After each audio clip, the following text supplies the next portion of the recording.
Hello and welcome to the MM+M Agency 100 video series. I am Executive Editor Jack O'Brien, and I'm pleased to be joined today by two of our friends from Deloitte Digital. We have Mark Miller, the Managing Director, and Aaron Sidorov, the Executive Creative Director. Thank you both for being here. Thank you. So today's topic is a really interesting one focused on the patient experience and patient engagement. And it's been one of those things that's really changed over the course of a number of years in healthcare, even predating the COVID-19 pandemic. There was this ongoing effect of consumerization and how people were interacting with their various healthcare brands, whether they're on the provider side, the drug maker side, or even on the insurer side. Got supercharged during the COVID-19 pandemic, and it's only continued in the years afterwards, certainly as we get into this era of AI and digitalization. So we're going to have this conversation start off with Aaron giving us an insight into why we need to reinvent the patient engagement experience, why we need to reinvent our strategy and our approach there. We're at a time right now when the future of health and the future of digital are moving at a rapid pace forward, but also colliding. And they're colliding right around the consumer. So everything is recentering around the consumer.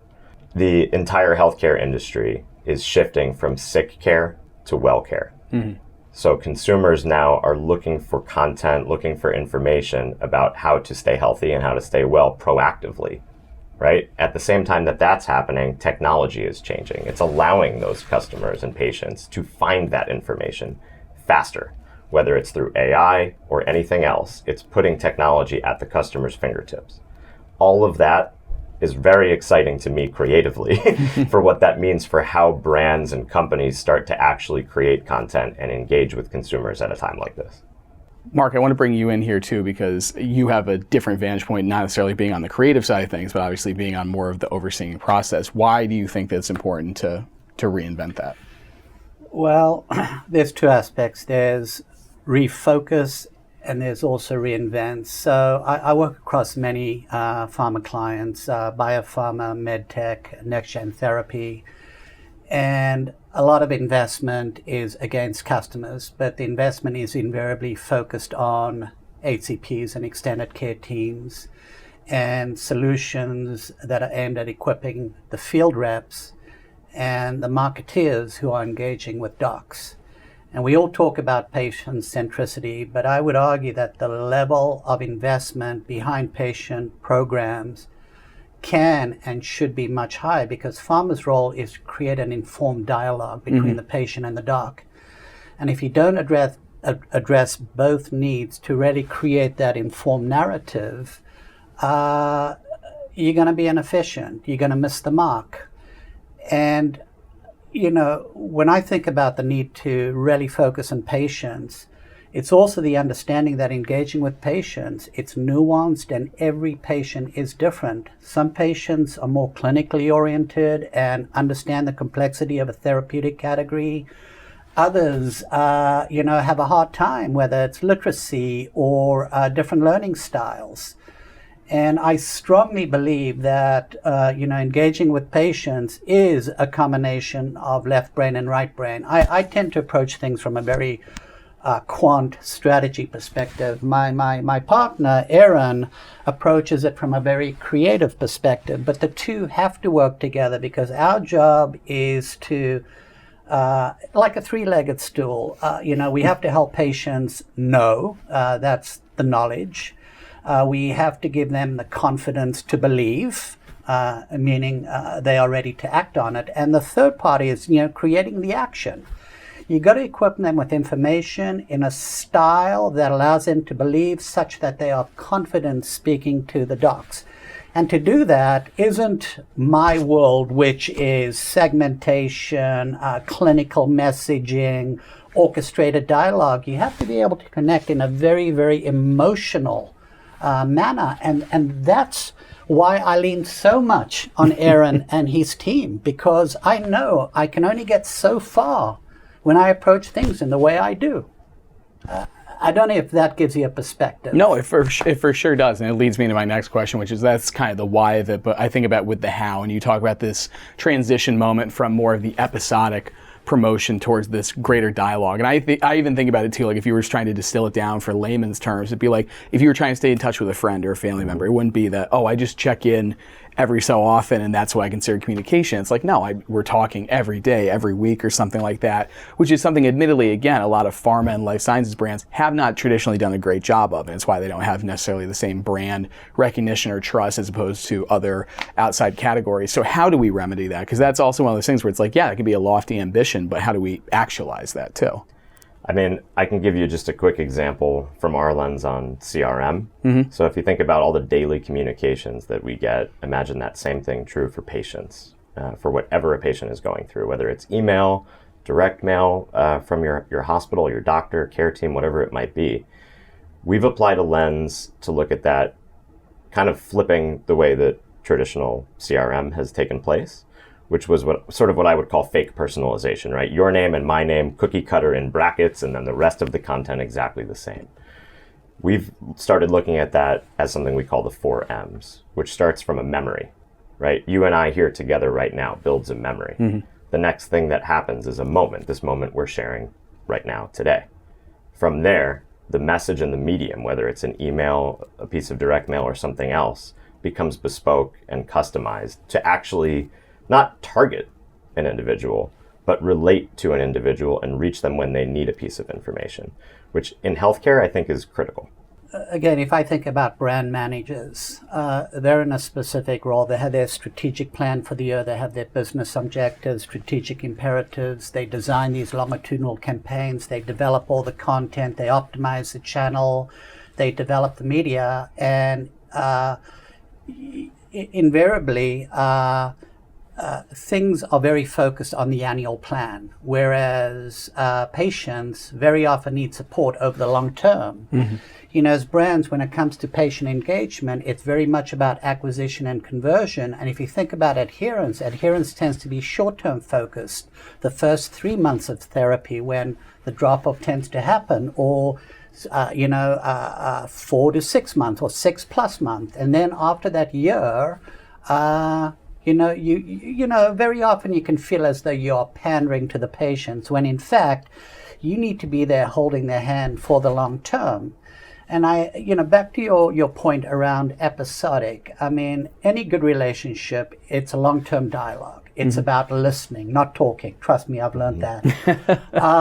And episodic isn't disconnected interventions. It's channels and tactics and content that creates a natural message. And the message isn't just brand oriented. The message has to recognize signals. Patients are going to come to websites. They're going to engage with paid media. They're going to call into a patient services program to want to understand access and affordability.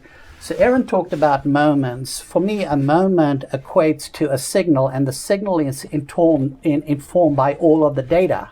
It's how do you decipher those patterns to get a sense for what those patients need to then respond with the best advice and guidance, which isn't always going to be a hard branded message. Sometimes it's unbranded and it's emotional in nature. And to do that type of back and forth sense and respond engagement, in this current environment, it is complicated. It is highly complicated. Pharma's are risk-averse industries, so you're bound by the guidelines and constraints around HIPAA, around what you can and cannot do. You are overwhelmed with data, sometimes anonymous data, addressable data that lives in many, many different places. You got HCP marketing teams, you got patient teams, you got field teams, you got market access teams, you got patient services teams who are firewalled from patient marketing. All of that needs to work in harmony.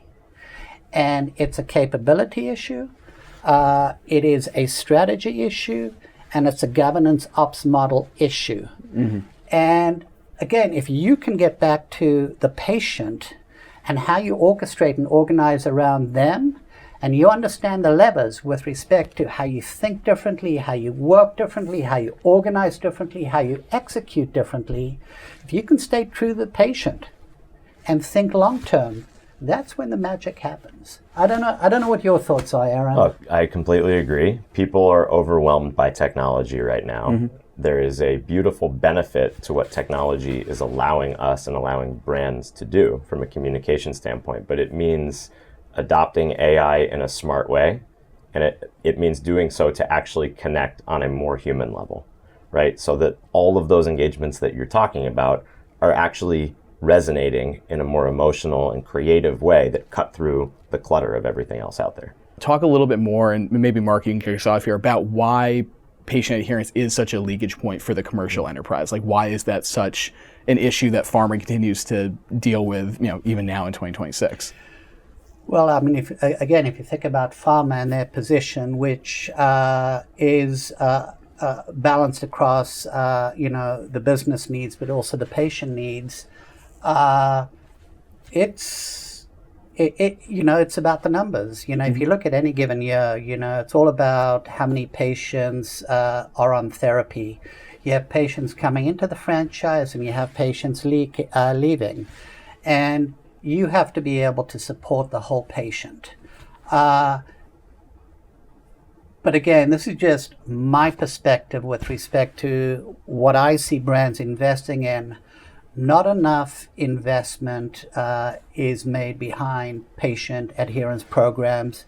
It's very often an add-on to an acquisition conversion campaign, or it's, that's the world of patient services. Mm-hmm. So patient services are very unique programs, and in that you have patients opting in, and there's a lot of engagement, centered around their disease or illness. But a lot of patients don't get into patient services programs, but they are engaged via patient marketing and via observed behavior or self-reporting. If you know that they're a patient, it's a very different support mechanism. It's very different messaging. It's very different conversations. And that extends well beyond where the focus tends to be, the first 6 months. A lot of the work I do is above brand health and wellness disease management programs that anchor different brands. And it's the recognition that supporting patients is 3, 4, 5, 6 years.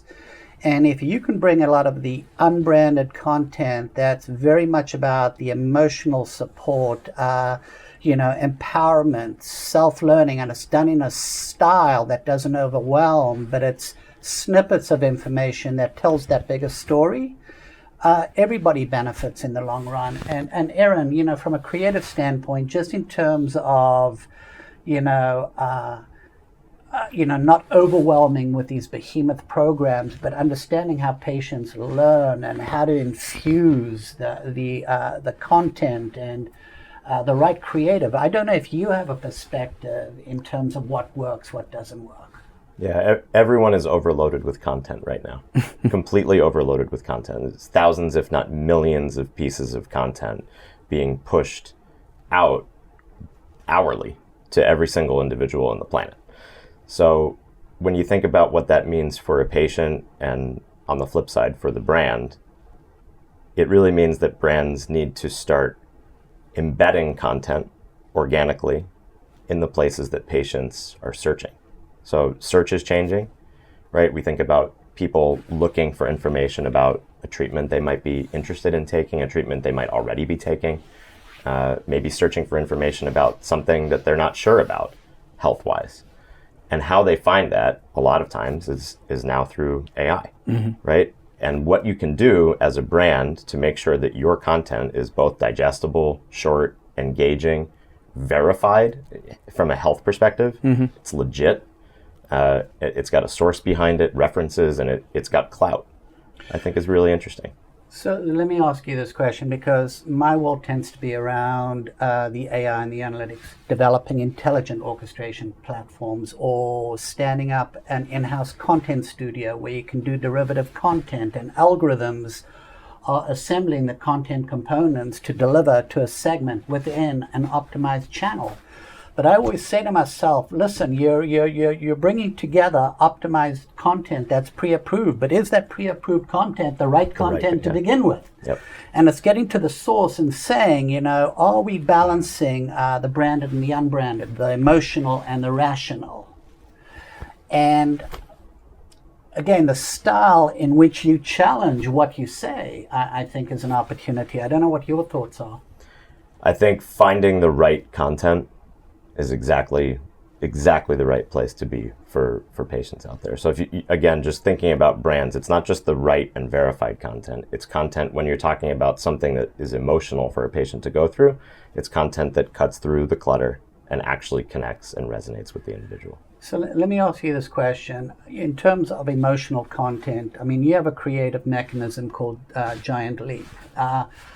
How do you work with brands and consumers to really get to the essence of that emotional, resonant content?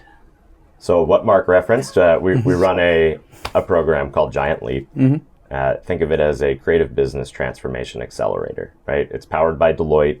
We take big brands through short sprints, a matter of weeks, not months, not years, just short weeks, to go from point A to oftentimes point Z of some type of a transformation. That could be a digital transformation, content transformation, a fundamental business transformation of the way that their creative, marketing, technology work together. The reason that this is so interesting right now is that with pharma and healthcare, with all the guidelines and compliance rules out there that are really important, we're at a crossroads right now with technology. So this is what I was mentioning about the future of health and the future of digital. Mm-hmm. They're moving at rapid pace, but also colliding.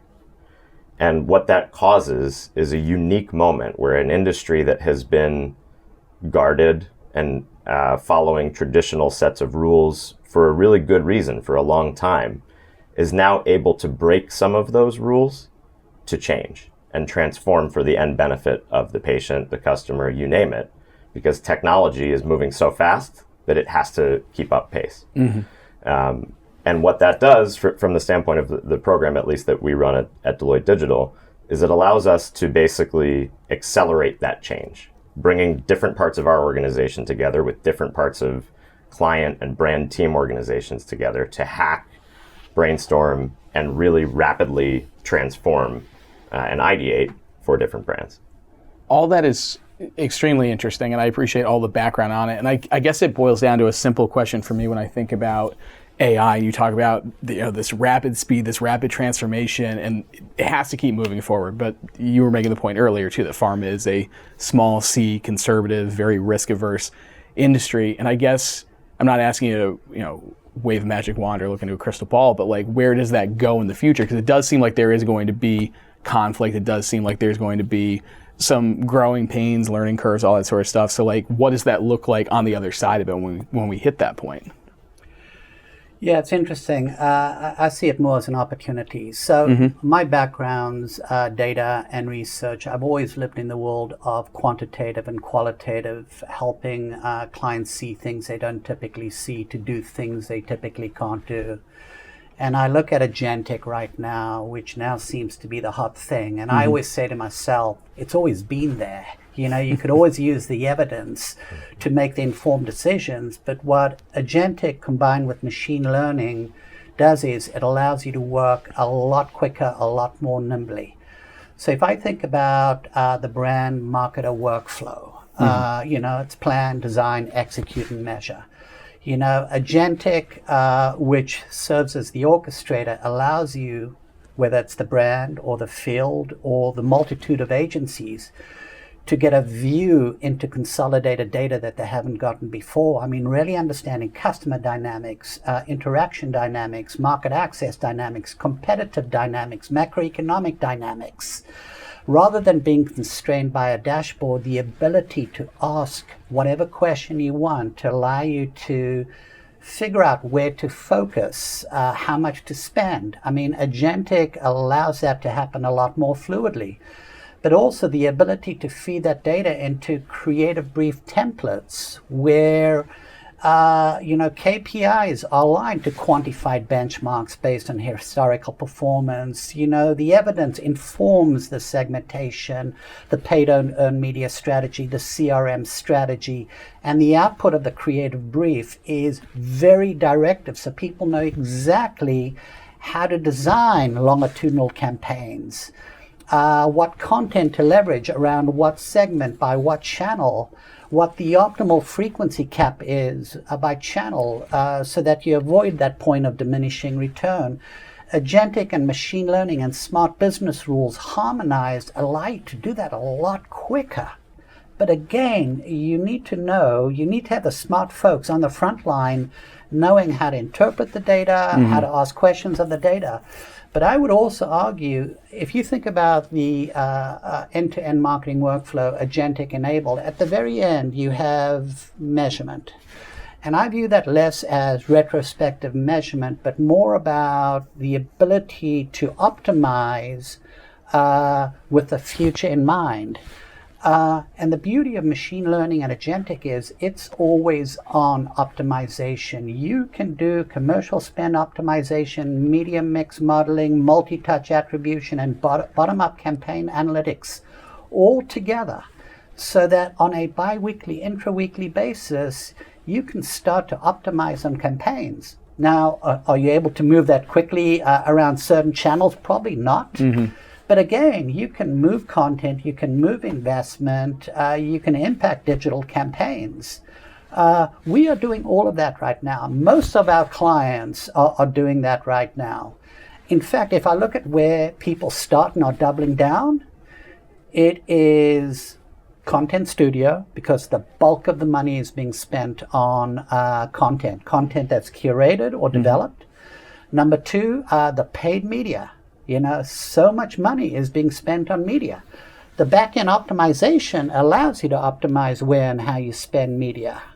But I also see a lot being invested in AI around workflows, really helping marketers do their jobs more effectively. It's not agentic taking away their jobs. It's agentic supporting them in their jobs and balancing the human and the agentic component as relates to the marketing workflow. It's a balance. And that is the big focus right now, not necessarily the capability development. Again, I'm biased, that's easy. For me, it's the organizational aspects, which is where the real work is. Yeah, for sure. And I think there's a lot of other agencies and businesses that we cover that are obviously dealing with that. And I think that's one of the things that as we're in this AI era, it's like, how do you have that conversation and try and balance it to whatever your ideal is? So I think it varies from business to business. And it's interesting because Deloitte Digital is an agency within the broader consulting firm. Deloitte Consulting, the heritage is governance, ops model, high-level strategy. Deloitte Digital is about executing on that strategy. So when you think about agentic marketing workflows, that requires modernizing the underlying capabilities, the data layer, the decisioning layer, the orchestration layer. It's the people aspect that is just as important. And when Aaron and I work together, we have to work with our other colleagues in the mothership to really create this eclectic team that can just see everything. It's complicated. Yeah. Very complicated. Absolutely. Is there anything you want to add from the creative side of things? Talking about the mothership, the type of people we work with on a daily basis, we're tapped into real problems that brands are dealing with and companies are dealing with at large, related to how to do things better, faster, smarter, related to process, related to creative content creation, output. It means rethinking the way that we even create creative work, right? Rethinking the way that we brief our teams.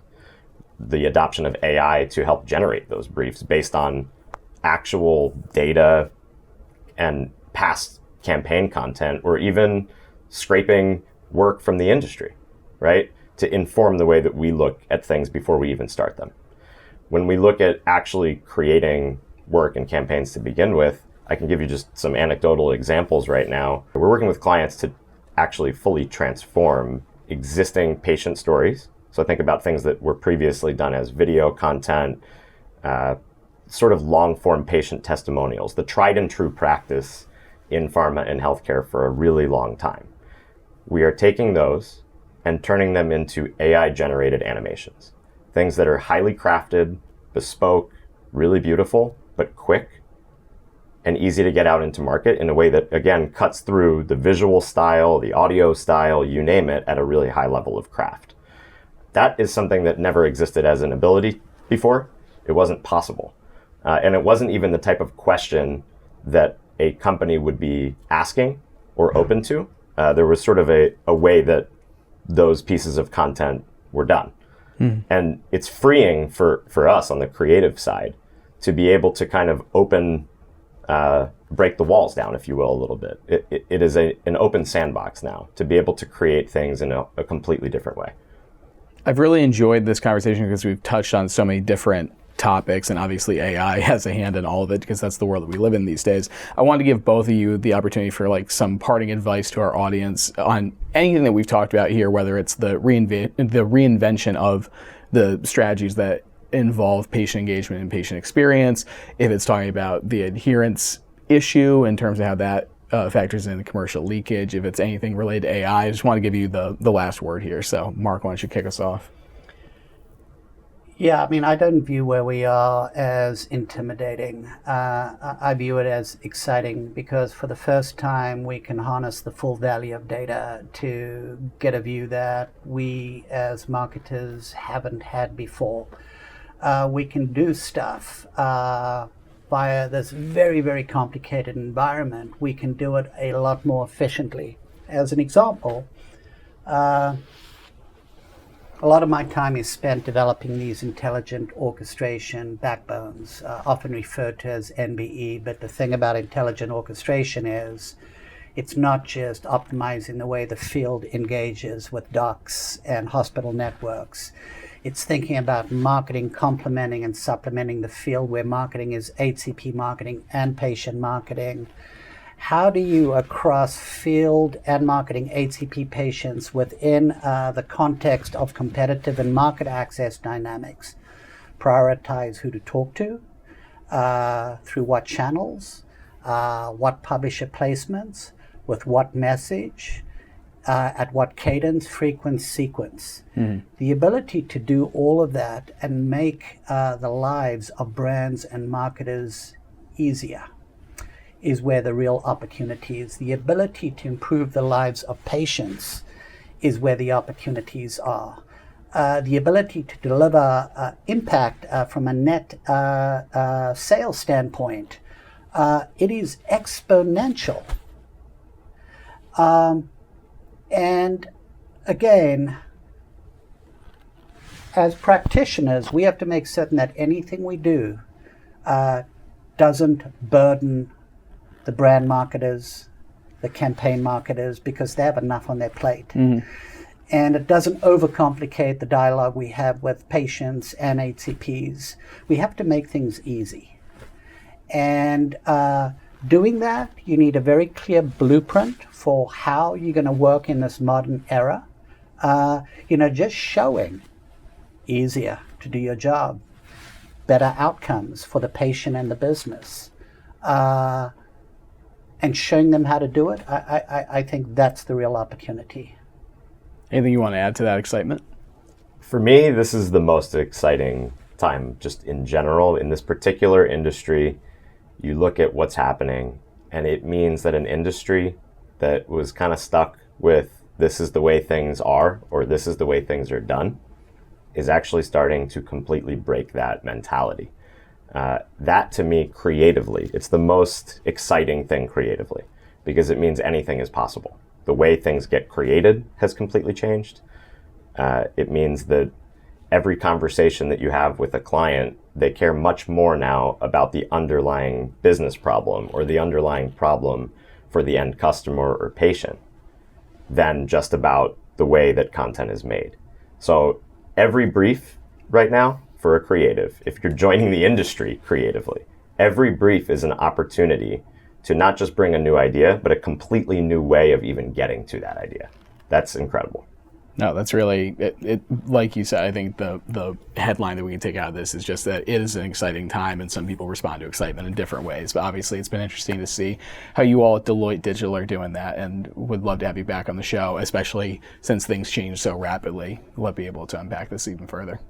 Yeah, and Aaron, I just look at the rapid prototyping. I mean, you and I have been working with the client the last few weeks, and know with respect to program branding, naming, style, visual identity, it wasn't working for them. And you came in and literally in a week, I don't know how you did that.